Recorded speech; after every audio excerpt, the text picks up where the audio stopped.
Welcome. Today I'm with Marshall Minor 2 wireless earphones, and I'll show you how you can connect them with your MacBook.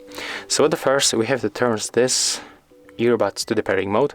So we have to turn your device like that. Take a look on this indicator. It's right here near this micro USB port. You have to click and hold this button for a few seconds until this indicator turns. So let's make it right now. Click and hold it. Keep holding.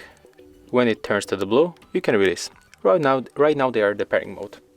So let's put them right here and then go for the Bluetooth settings on your MacBook. You have to select Bluetooth preferences.